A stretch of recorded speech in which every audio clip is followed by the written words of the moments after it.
Bonjour à tous, bienvenue dans cette nouvelle vidéo du C'est lundi, que lisez-vous? Ouah, déjà lundi, j'ai pas vu le week-end passer, je vous dis pas.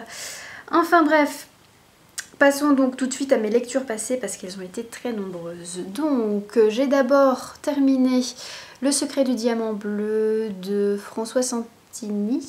Donc c'est le premier tome des aventures de Garrigue, publié aux éditions La Cimard. C'est un récit jeunesse, donc de fantastique et science-fiction entremêlés. De quoi ça parle? Eh bien, d'un jeune garçon qui s'appelle Garrigue qui va faire la connaissance d'un autre garçon qui s'appelle François et qui vient du XVIe siècle et qui a donc le pouvoir, grâce à certaines billes, de voyager dans le temps et dans l'espace. Et donc il va apprendre ses pouvoirs donc à Garrigue et celui-ci va l'aider à trouver un diamant bleu qui est donc l'objet de la quête de François. Voilà, petit récit jeunesse qui malheureusement m'a fort déplu ainsi qu'à mes copines de lecture commune.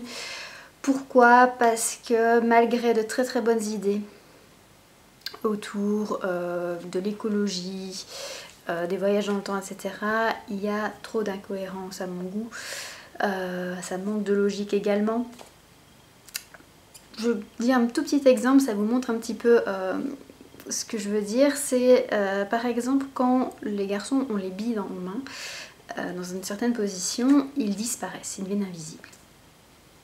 Et si quelqu'un les touche, cette personne devient invisible également et voit la personne invisible.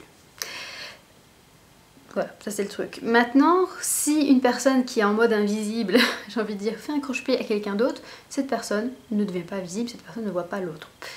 Voilà, moi je trouve pas ça logique. Si on touche ou qu'on fasse un croche-pied, c'est la même chose pour moi. Alors on peut imaginer que oui, mais là on touche pas la peau, on touche les vêtements. Mais alors qu'on l'explique, parce que quand on me l'explique pas comme ça, moi je me dis c'est pas normal. Et il y a beaucoup d'erreurs de ce type dans le roman, donc voilà, malheureusement ça joue beaucoup sur mon impression. Le style est très très simple également et voilà, ce manque de relecture, j'ai un peu envie de dire, parce que j'ai l'impression que les petits défauts que j'ai soulignés, un éditeur doit les voir, doit voir que voilà, là il faudrait retravailler le texte parce que on comprend plus le fonctionnement des billes donc qui font disparaître, etc. Mais bon. Je vous donne donc mon avis sur ce livre mercredi. Oui, c'est bien ça.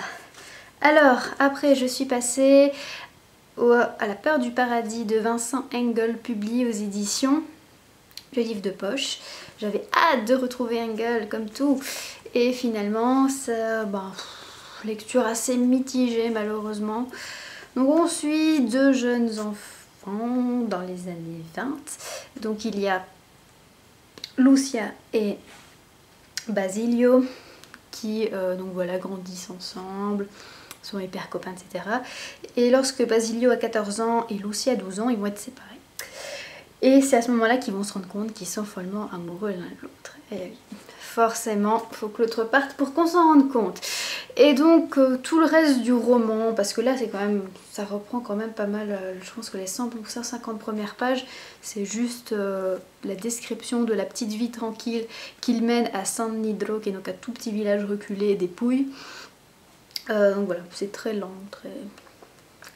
Et par la suite, donc, voilà, chassé croisé, ils essayent de se voir l'un l'autre, quand ils se voient, il y a des quiproquos et donc ils se séparent, etc. Donc voilà, c'est tout ça durant tout le roman.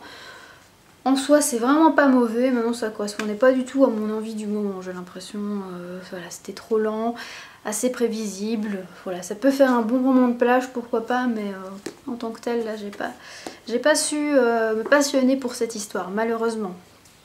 Alors, qu'ai-je lu ensuite? Je cherchais une lecture rapide. Après, donc, c'est deux lectures que j'ai trouvées un petit peu en deçà. Et donc, je me suis décidée à lire Le Dernier Nothomb, qui me restait à lire. Voilà, maintenant c'est fini. J'ai vu tous les romans d'Amélie Nothomb. Sauf tous les petits trucs inédits. Vous savez, je sais que... Elle a publié une nouvelle édition de Super Étranglement avec une nouvelle inédite dedans, une nouvelle dans Elle, une nouvelle dans une édition de François Loisière, pardon. Enfin bref, tout ça évidemment je n'ai pas.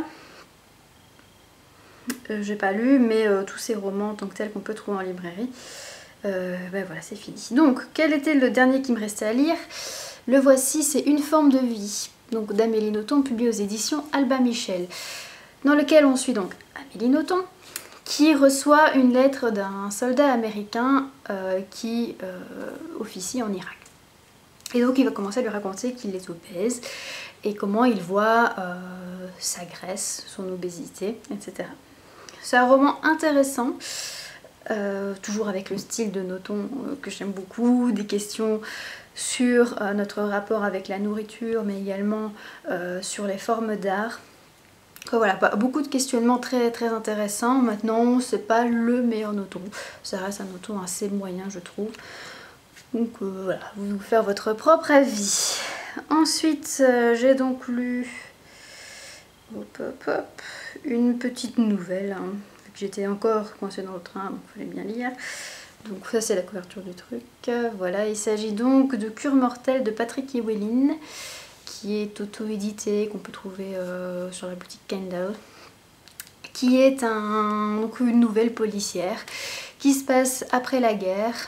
C'est sympathique, c'est très très court évidemment. C'est une bonne enquête, j'étais un petit peu frustrée par la fin, mais voilà, globalement j'aime bien et j'aime beaucoup le style de l'auteur. Un petit peu vieillot, mais très très sympathique à lire. Et la dernière lecture de la semaine dernière, que j'ai terminée hier, dimanche, il s'agit du Voyage de Kuro, le tome 3 de Satoko Kyoduki, publié chez Kana dans leur collection Médine. Ah bah voilà, un troisième tome que j'attendais beaucoup, vu que ça fait maintenant 2 ans, je pense, que sorti les 2 premiers tomes en français, donc j'imagine même pas au Japon combien ils ont dû attendre. Et bah voilà, ça a été super agréable de retrouver Kuro et également les 2 petites filles qui l'accompagnent, ainsi que Sen qui est la chauve-souris.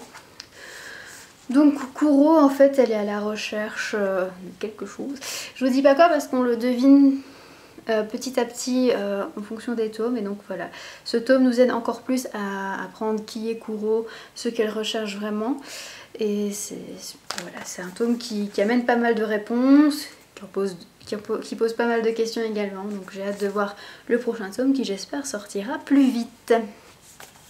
Alors, j'ai 2 lectures en cours. Une, c'est une lecture commune avec Talia, Nathalie et Eternia. Il s'agit donc, bon je le mets comme ça, tant pis, du premier tome des Lames du Cardinal de Pierre Pével, publié aux éditions Bragelonne. Donc voilà, je l'avais pris dans le cadre des opérations que Bragelonne fait de temps en temps avec les e-books. Et j'avais hâte de découvrir ce roman de Cap et d'épée, le premier du genre pour moi.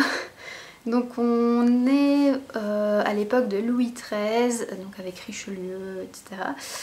Et il y a un élément fantasy qui est mis dans cette histoire qui sont les dragons. Donc il y a des descendants de dragons, il y a des petits dragons également.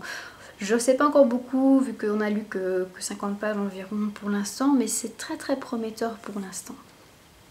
Et mon autre lecture en cours, la voici, c'est de la bitlite, un petit peu, hein. Ça fait pas de mal, ça fait longtemps en plus. Il s'agit donc du 5e tome d'Anita Blake qui s'appelle Le squelette sanglant de Laurel K. Hamilton, qui est publié chez Milady et également dans la collection France Belgique Loisirs que j'ai ici, et qui donc reprend 2 tomes, c'est pour ça qu'il est tout gros. Ce tome-ci, je pense, est assez spécial en fait parce que c'est le premier qui fait plus de 500 pages et je m'en suis rendu compte qu'après tous les tomes d'Anita Blake sont vraiment très très gros, alors qu'avant on était vraiment plus autour de 300 ou 400 pages, donc j'espère que ça restera aussi passionnant qu'auparavant. Donc si vous connaissez pas Anita Blake, c'est une chasseuse de vampires et une réanimatrice de zombies. Donc moi je l'aime beaucoup dans ce rôle de réanimatrice de zombies. Je trouve ça hyper original, très intéressant à suivre. Son côté chasseuse de vampires me plaît pas des masses. Et voilà, je suis assez intriguée par Jean-Claude, qui est donc le vampire. Et j'aime pas du tout Richard, qui est le loup-garou, quoi. J'aime vraiment pas ce type. J'espère qu'il va bientôt disparaître ou quoi, parce que je l'apprécie pas vraiment. Malgré les couvertures très très aguichantes, comme vous pouvez voir, pour l'instant, je ne vois rien du tout de sexuel dans les romans d'Anita Blake, donc Voilà, quand j'en aurai marre, quand il y aura trop de scènes, etc., ben, j'arrêterai, mais pour l'instant, il n'y en a pas eu une seule en 4 tomes et 60 pages du tome 1. Mais enfin bref, j'ai quand même hâte de continuer donc cette nouvelle aventure d'Anita Blake. Ma prochaine lecture, eh bien, ce sera un petit roman jeunesse. Voilà, ça y est, je prends position pour le combat d'auteur et je vais donc lire. Ouais, je sais pas si on le voit bien, il s'agit donc de La girafe, le pélican et moi de Roald Dahl. C'est son roman le plus court qui est publié chez Folio Cadet, qui fait 80 pages. Donc voilà, une petite lecture détente pour finir la semaine, ça sera pas mal. Et sinon j'attends encore beaucoup de livres dans ma boîte aux lettres, donc j'espère qu'ils vont bientôt arriver pour que je puisse les lire rapidement. Et voilà, j'ai terminé cette vidéo. Donc maintenant je vais vous retrouver pour un In My Mailbox dans les jours à venir sur le mois de janvier. Et si ça vous intéresse pas, ben on se retrouve lundi prochain pour parler de mes lectures. Ciao!